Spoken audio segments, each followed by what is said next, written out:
Donor Perceptions about Artificial Intelligence and Fundraising. Hi, I'm Bill Stanczykiewicz. This is the first day from the fundraising school, and I'm joined today by Cherian Koshy. Cherian is vice president at Kindsight, which has a wide range of donor relationship management databases and consulting on data analytics with your donors. And through that, Cherian provides a wide range of consulting and coaching to the nonprofit sector, including fundraisers. And Cherian, what a delight to have you with us on the Fundraising Schools podcast. Welcome. Thanks so much, Bill. It's quite the honor. I've listened to the podcast quite a bit, and it's great to be a guest.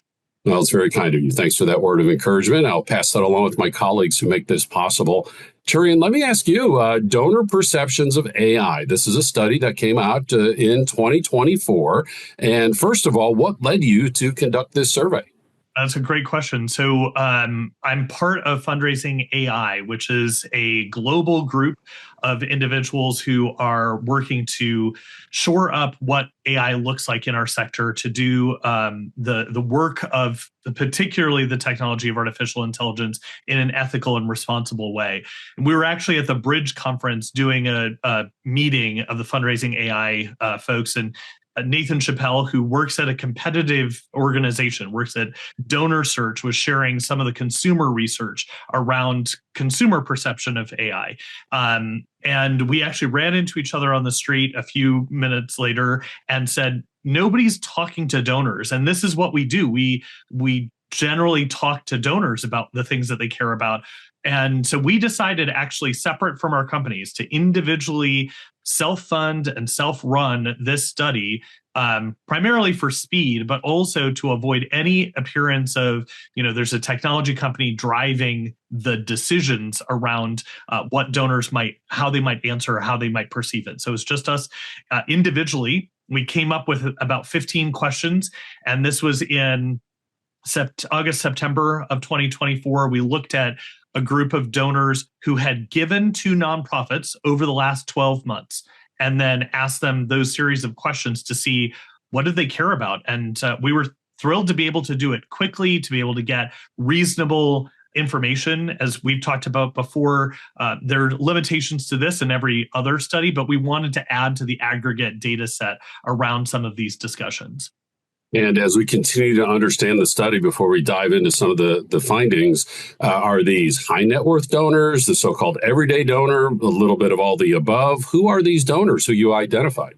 Yeah, that's a great question. So we wanted a broad spectrum of donors, and there are limitations to every sort of report that's out there that looks at donor information or donor data. So whether it's Giving Institute or AFP, which I'm on the board of both, there are limitations of both of those data sets. And so we looked at donors who gave anything from $20 to a nonprofit all the way to $200,000 or more to the organization. And as we asked them to kind of identify where they were in giving over the last year, and it actually follows the pattern of the AFP fundraising effectiveness project in terms of the ratios of micro donors all the way up to leadership donors. So that was great to see.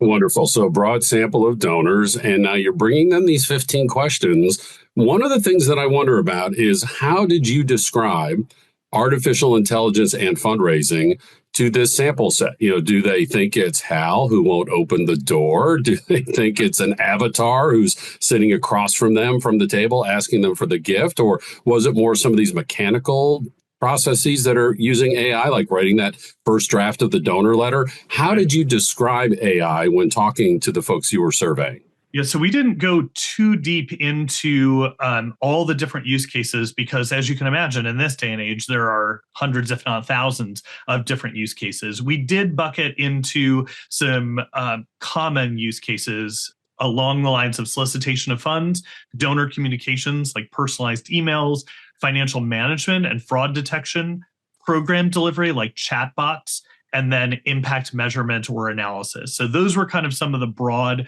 areas that we looked at to see if they were familiar with it. And what I think is interesting is that, in terms of adding to the overall data set, the Google study, which is probably the largest study of nonprofits and their familiarity with AI, indicated that 2/3 of nonprofits didn't really understand what the different use cases were. And that was essentially flipped for donors. Donors were much more familiar with AI use cases, and that probably has to do with just the mass media that's talking about AI use cases. So there was quite a bit of familiarity when it comes to artificial intelligence from over 1,000 donors from all over the United States. So a broad range of donors across donation size, understanding of artificial intelligence based on where they were at, not too much specificity described to them, and then 15 questions. Cherian, what did you find?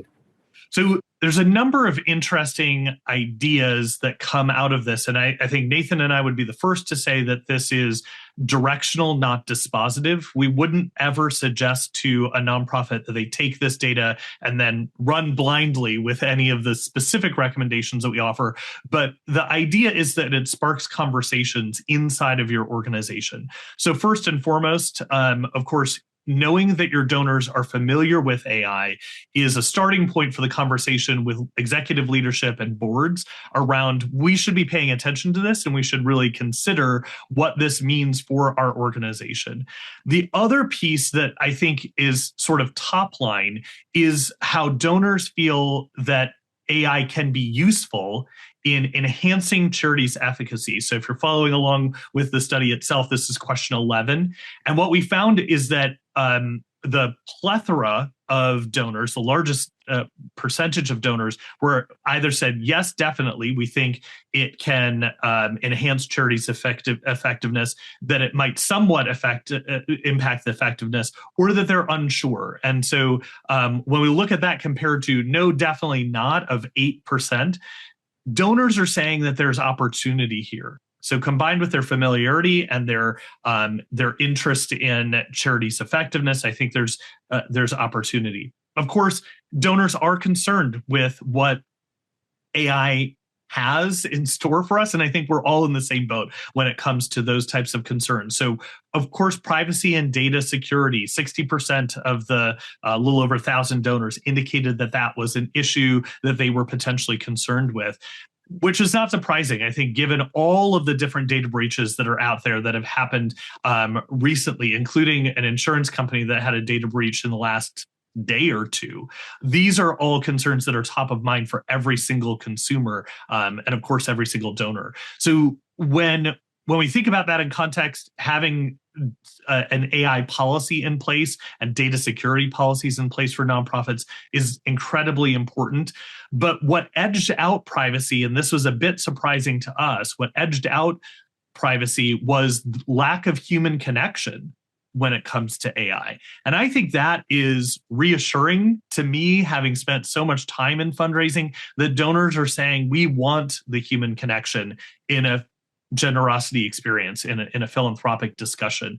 So prioritizing the technology and the tradition is really the nut that we all have to crack and figure out what that looks like.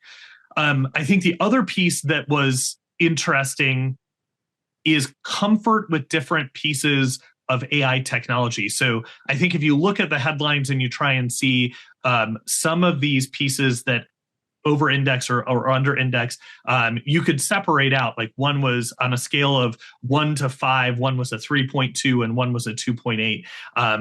In real sense, what we're hearing from donors around different use cases is that they're generally comfortable with all of them.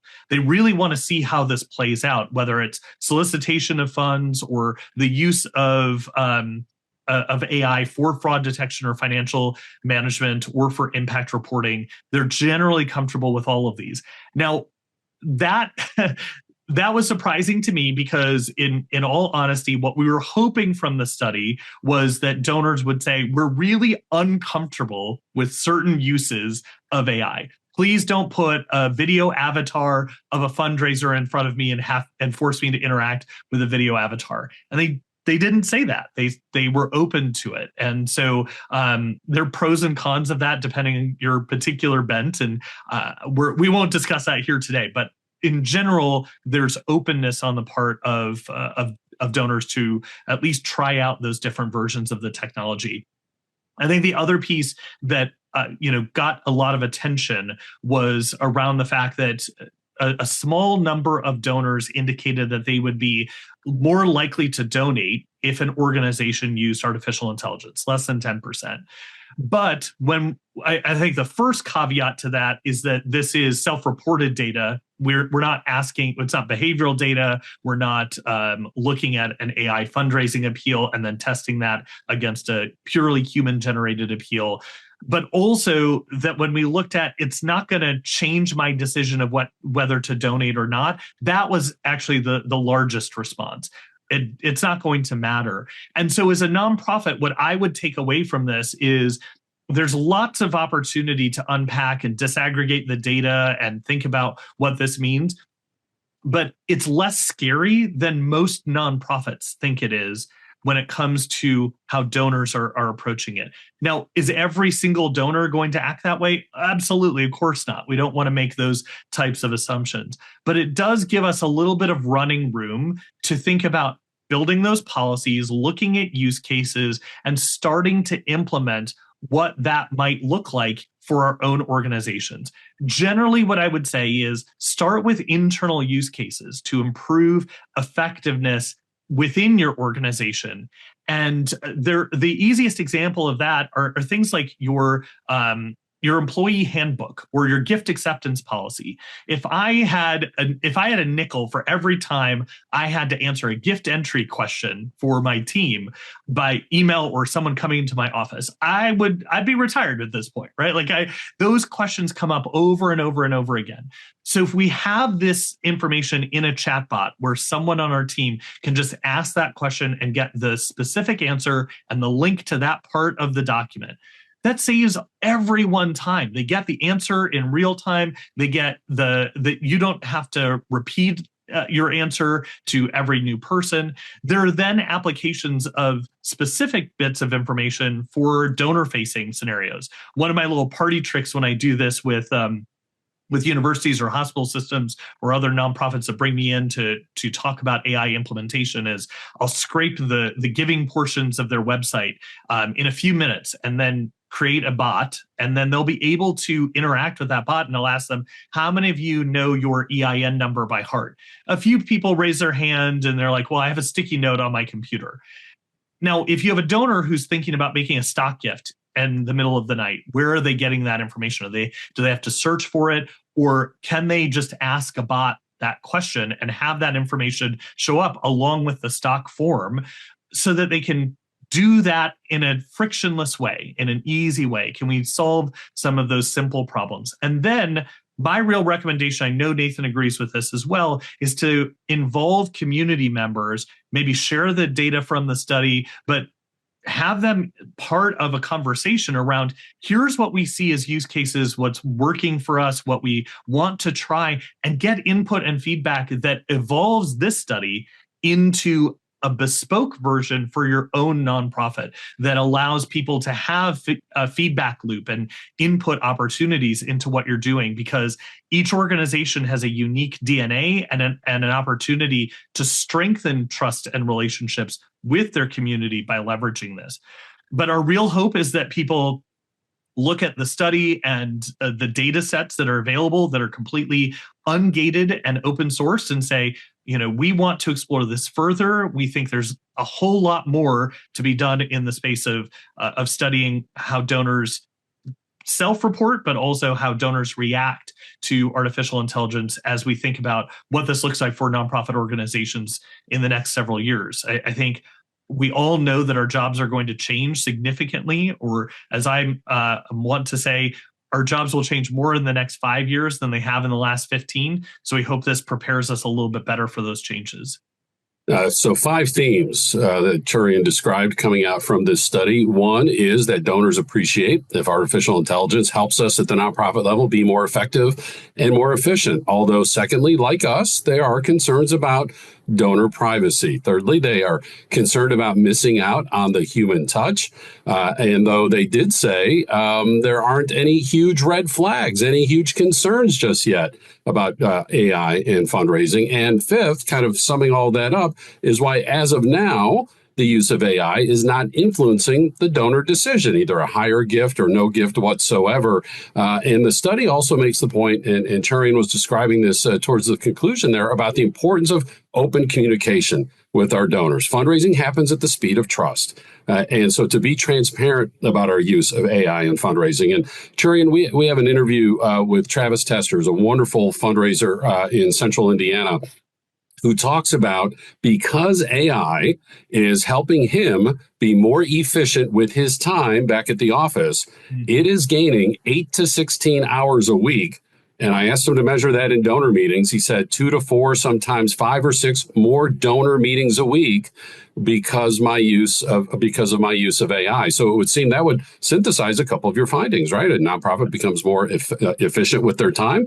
They get to have more human time with the donors, and it shows how all of that comes together. Can you describe that importance of transparency that came out from the study, and as you just provide overall leadership on this topic, on how nonprofits can be discussing this with their donors? Absolutely. So I love Travis, and his insight there is incredible. I do think that that helps us kind of navigate what does this look like, because we will get back more time, and the transparency piece was one that we asked specifically about. 93% of donors said that transparency was essential, was very important to them. As you mentioned, we work at the speed of trust, and donors really do care about that. So when we asked them to be more specific about what does transparency look like, they wanted a clear explanation on the website of what you're using AI for.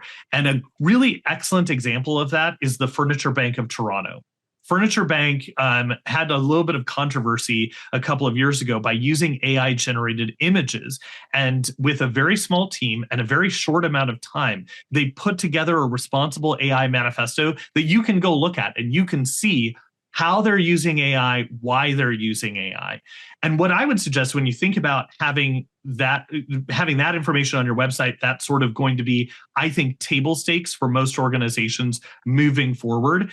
And I'm not suggesting that every nonprofit has to use artificial intelligence in any particular way, but I think it will be harder and harder over time to separate where AI starts and ends as part of the different experiences and technologies that we have. So as you're looking at enhancing trust, those conversations with groups of individuals, groups of community stakeholders, having open-ended conversations around, I would potentially ask them some of the questions that we've asked in the study. So are you familiar with AI? What are you comfortable with? What would make you more comfortable? What are some of the use cases that you think would be helpful to our nonprofit? And how can we continue to engender trust with you, our stakeholders? And I don't mean just donors. Volunteers, community members that are part of your organization's ecosystem are all going to have different ideas and inputs into this process. Hearing them, reflecting on that, and saying, these are some things that we're going to do on a internal basis or external basis to meet you where you are. And the key, I think, is to have these meetings regularly. The technology, the tools are changing exponentially, and getting ahead of it is going to be really challenging for most organizations. So getting ahead of the conversation is where we have an opportunity to lead with authenticity and engagement and be able to build those bridges of trust. So I would say, at the very least, on a quarterly basis, convening some folks and having a coffee conversation to just say, what are you seeing? What are you hearing? What should we be wary about? And how can we do even better in this space? And great advice for this topic in particular, but overall, just for donor relations and donor stewardship and donor experience, letting that donor know we care about you as a person, not just as a number, not as a number at all, but as a person who cares about our nonprofit mission, our cause, and our impact. And we want to make sure we're carefully and properly stewarding this relationship. Cherian Koshy is Vice President of Kindsight and co-author with Nathan Chappell of the study Donor Perceptions of AI. And Cherian, thanks so much for being with us on the Fundraising School's First Day podcast. Thanks again. As a wannabe academic, pracademic, this has been quite an honor. Appreciate it. Well, same here. We appreciate you so much. And artificial intelligence and fundraising, we have a standalone course at the fundraising school. It's constantly updated because AI is constantly updating. We also have a digital fundraising certificate, and AI and digital fundraising are embedded throughout our 25 public courses that now lead to 5 different certificates. We teach in 10 U.S. cities and, of course, online anywhere in the U.S. and around the world. We can bring courses directly to you or take parts of courses and knit them together through our custom training, both in person and online. We have quarterly webinars and, of course, this weekly podcast. Our knowledge is gathered in our textbook, Achieving Excellence in Fundraising, the book now out in its 5th edition. Where do you find this information? Online at go.iu.edu/TFRS for the fundraising school. I'm so grateful for my colleagues, Mike Anthony, the Emmy Award-winning producer, and Dustin Donovan, our Associate Director of the Fundraising School. I'm Bill Stanczykiewicz. Now you are now more fully informed on this first day from the Fundraising School.